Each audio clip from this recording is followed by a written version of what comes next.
Charles Moore, a world-renowned oceanographer and researcher, and an expert on the topic of plastic pollution, as he speaks to students from around the world on our Green Contributor Global Program. Very small particle is able to penetrate into our body. Plastic is an insulator. It stops electricity from moving. And our brains are electrical. And you don't want to stop the electricity from moving inside your brain or the brain of any other animal by filling it with little tiny nanoparticles of plastic. Nanoparticle, a millionth of a millimeter. Good morning, everybody. We are really happy to have such a large audience for our program here, which we plan to start as a pilot program, but the response has been really overwhelming. Now, this is the first of the series of our live Zoom sessions that we would be having with the students from around the world. Of course, this program is it comprises of sharing each other's culture, cuisines, and of course also learning about the environment. And the topic that we have chosen this time to begin with is about plastic pollution, and students would also get to understand. They would actually they would try to learn about the plastic footprint in the food industry, because that's one of the common thing, especially because there is a lot of single-use plastics. So that's one of the main topics that we are looking at as we proceed with the programs. Now, yes, we encourage students to share videos of their traditional cuisines. There might be cases where they make their cuisines with absolutely zero footprints.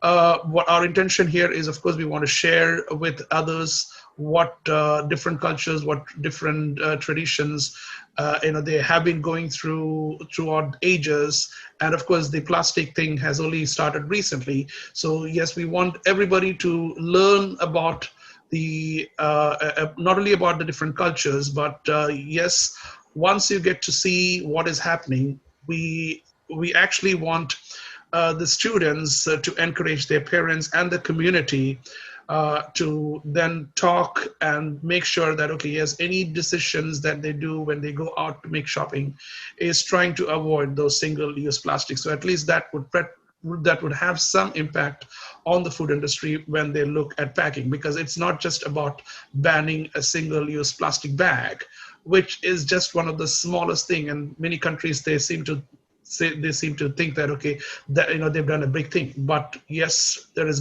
much more single-use plastics that has been there, and this is one of the places that we would like to cater. Today, Captain would definitely be talking about the plastic pollution and how it became, a common thing, and then it became a throwaway culture. But then initially it was fashionable, but later on, the damage it caused to the environment was immense. And Captain would definitely try to give highlight some of the things that we as students need to learn and understand. And yes, it is you students who can actually take actions. We are pretty late. We actually did spoil the environment. We're sorry about that, but yes, we as environmental warriors working together can actually try to make some impact. So I thank you everybody for attending the program. We really appreciate your time and effort that you have taken to come. And the audience is quite large, and what I would appreciate is if anybody would like to ask a question, I would either try to go if they can send a message to me by chat, then I would then give the opportunity to individual schools and individual participants so that any questions that they may have, we can then share it here and then ask Captain Charles Moore to answer. Thank you very much, and I would now hand over the room to Captain Charles Moore. Thank you, Captain. Thank you, George, and welcome everybody. It's a shame that we're not together personally, but it's also quite wonderful that we have the ability to unite ourselves through this platform in a way that allows us to share concepts, ideas, history, and most importantly, activities that will make a difference. So it's a pleasure for me to give you a little background today on plastics, how they came to be so important in our society, and what the future holds in terms of actions we can take to deal with the situation we find ourselves in. So let me start, and I am going to try to speak slowly. I know that English is not the first language of the majority of the people listening. So I want to be sure that I speak slowly and use words in common usage so that everyone can understand. There will be terms like polymer, which means a molecule of many repeating similar parts, but plastic is a polymer, so we'll need to talk a little bit about polymer chemistry.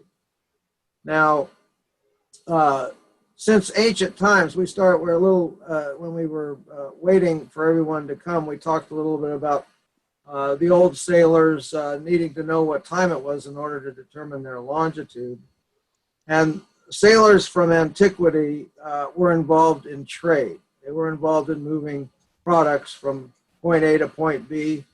In the Mediterranean Sea, sunken ships often have big jars that were sealed with products inside. And being able to move things from one place to another and have them arrive in a usable condition has always been a problem for humanity. For human beings to be able to share products with each other over long distances, it was necessary to have some form of preservation of the product. It had to be packed carefully. And in spite of any measures that might have been taken in ancient times, product was lost to spoilage. Spoilage means essentially a change in the way the product presents itself after it's been exposed to air and water, to bacterial contamination, which are carried by air and water, and which change the quality of the product. So for humans, since ancient times, they've sought ways to preserve the products that they want to share around the world. And the idea that we could have a barrier that would not be attacked by air and water and bacteria that would damage the products has been something humans have wanted for a long, long time. And by the science of polymer chemistry and by people experimenting with creating artificial polymers. Now, polymers do exist in nature. Plastics are not an invention entirely of humans. The silk of a silkworm is a polymer. Your fingernails are polymers. The proteins in your body are polymers. So nature does make polymers. It makes molecules that are repeating molecules that make a similar compound over and over again until they create a big structure. But most of those polymers can be broken down by natural decay. The object of science was to create a material that would be unable to be broken down by natural decay. And that's why there was a great deal of excitement in the early days when chemists were able to create new polymers that were mimicking natural polymers, but had no bacteria that could break them down. And also, they lasted a long time in terms of being attacked by air and by water. They were able to resist these natural forces, which in historical terms were always at work on whatever the product was. Every kind of material is broken down and eventually degraded and returns back to its original components.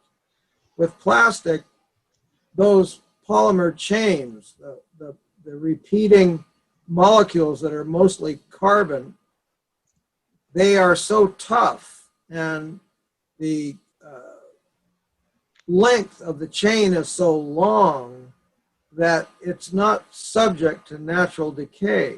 So in history, a substance was invented called plastic, and these synthetic polymers were called plastic.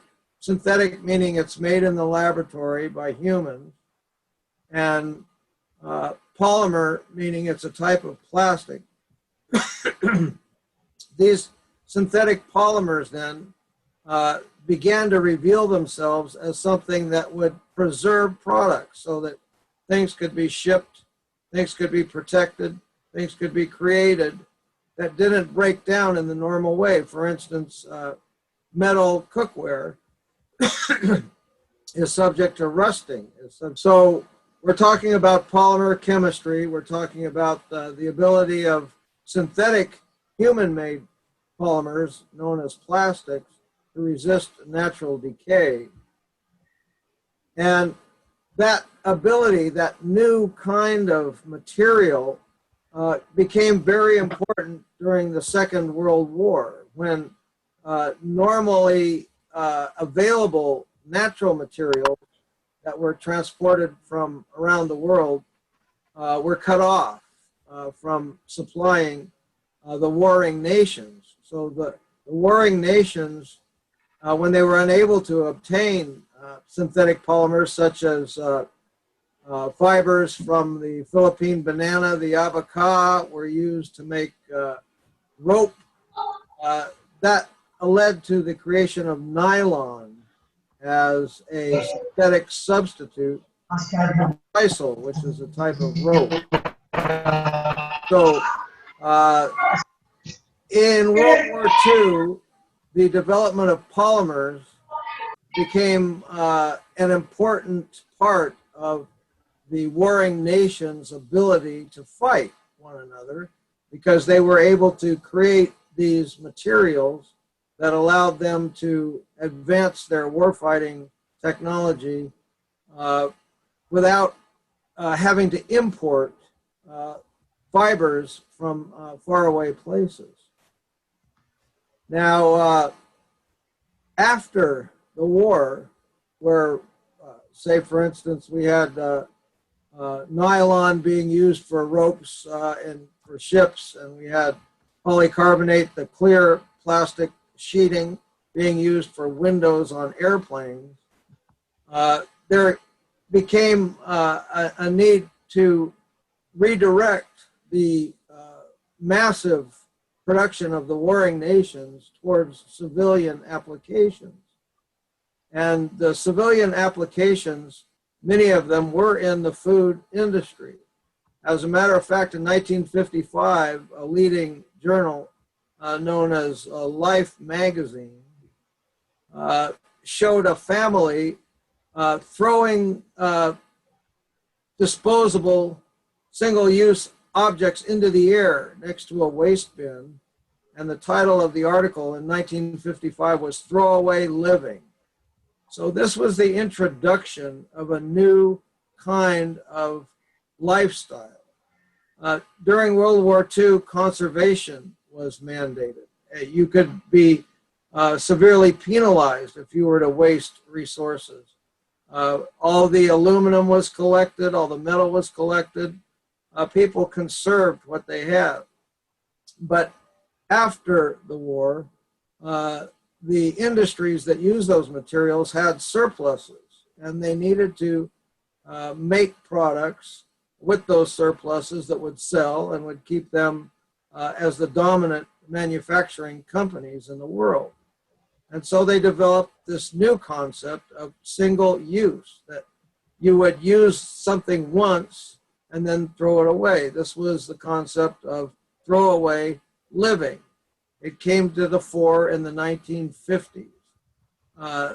That new concept of throwaway living had the liberating potential of making the housewife not have to wash the dishes after every meal.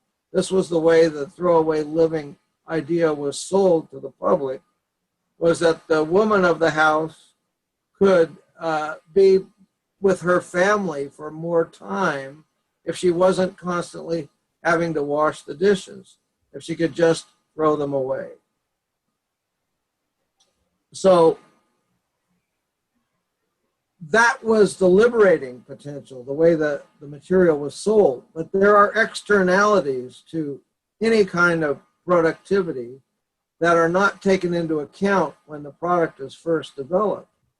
Externality meaning that there are things outside the production cycle, the manufacture of plastic forks, the manufacture of plastic plates, the manufacture of plastic glasses, the manufacture of plastic wrap, and the sales of those items to the public do not take into account the take-back infrastructure. The infrastructure meaning the route at which something, after it is used, can be returned into the productive cycle, has a place to go, where there's a place for everything and everything has a place. The externality of plastic was that there was no place for it to go. It had little value to be recovered. It wasn't like aluminum that was cheaper to recycle than it was to extract new from the ground. It was much cheaper to extract petroleum from the ground or use natural gas and make more plastic than it was to take that plastic back and make new plastic items out of it. So this fact that plastic had no take-back infrastructure, had no afterlife, was not reincarnated in the way that agricultural materials are reincarnated. When you compost, when you take old plant life, you make new plants with it. No one has to fertilize the forest or the jungle. It grows by itself because it's in a constant recycling mode, what we call a circular economy. That doesn't happen with plastic. There is no circular economy for plastic. So the result was that plastics began to become litter. They began to become wasted material with no place to go. And that place, unfortunately, turns out to be the ocean,